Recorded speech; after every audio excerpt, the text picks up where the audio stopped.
What's up, Rams, and welcome to another edition of Thursday Wrap-Up. I'm Cameron Evig, filling in for James Hall. The Rams took on the Utah State Aggies on Tuesday, and we're looking to flip the script from the last time these two faced off. As you can see here, you got Isaiah Stevens with a nice little floater over the lane. That was a tall defender there from Utah State. He had a pretty good game himself. Stevens again into Roddy. Roddy down to the paint. That's Carvacho under the basket. He's not going to miss those. We know how reliable Nico is in that painted area. Chris Martin does a great job there, setting his feet, takes that charge. Great turning point in the game for the Rams. Chris Martin once again, top of the key, three-pointer, bang, goes right in. A great play from Chris Martin. He had a good game himself. Right here, you got David Roddy with a great drive and a great two-handed dunk from Roddy. You're not getting in that man's way on his way to the basket. Right here, you got Isaiah Stevens once again, the nice little mid-range shot. That shot was really clutch in the late part of the second half. This is the final shot of the game. Adam Thistlewood gets that rebound and just is not able to win that game there. Even with a big game for David Roddy, who finished with 10 points, 7 boards, and 4 blocks, it wasn't enough for the Rams to win in Moby, snapping a 5-game home streak. This loss also caused the Rams to slip from second in the conference down to 4th in the Mountain West. The Rams teams packed their brooms for the sweep as they traveled to Logan, Utah, also to face the Utah State Aggies. Jamie Bonarens led the way with 20 points for the Rams and were able to come out with a 67-61 victory. While Jamie Bonarens had a great game, Mackenzie Ellis has been leading the way for the Rams with 10.6 points and almost 5 boards a game. Now it's time to look towards the future as the CSU women's basketball team will be hosting Wyoming on Saturday, with the Rams already being victorious in Laramie and the Cowgirls falling to 5th in the conference after losing their last 2. Wyoming will be looking to their top offensive player, Teresa Vitilova, to get them back on track. Vitilova is averaging 14.5 points a game and 5.5 rebounds per game, but has managed to only average half of an assist.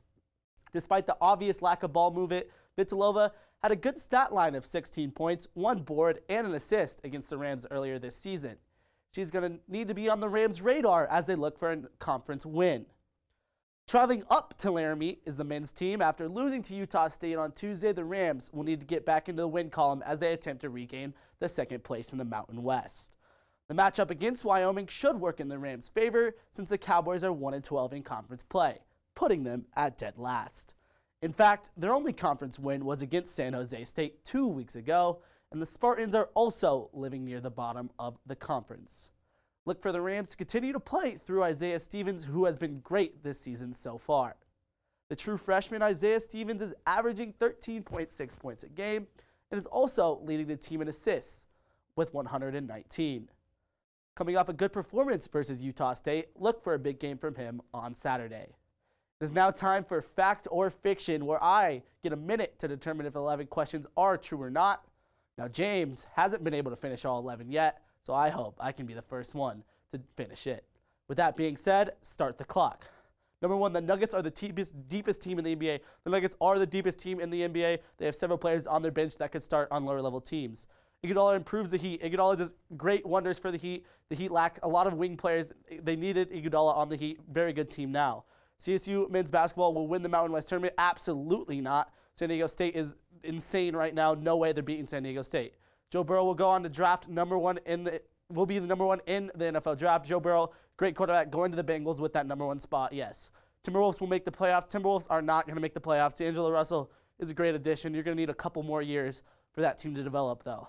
Tom Brady will retire as a Patriot. Tom Brady is going to play 1 or 2 more years as a Patriot and then retire there. CSU women's basketball finish with above a 500. I think they will finish above a 500. They've been playing great. You got Annie, who's playing great for CSU. Mel Tucker made the right decision. Mel Tucker got paid a lot of money to go to Michigan State. We know how much money that organization has. Jimmy G is the problem for the 49ers.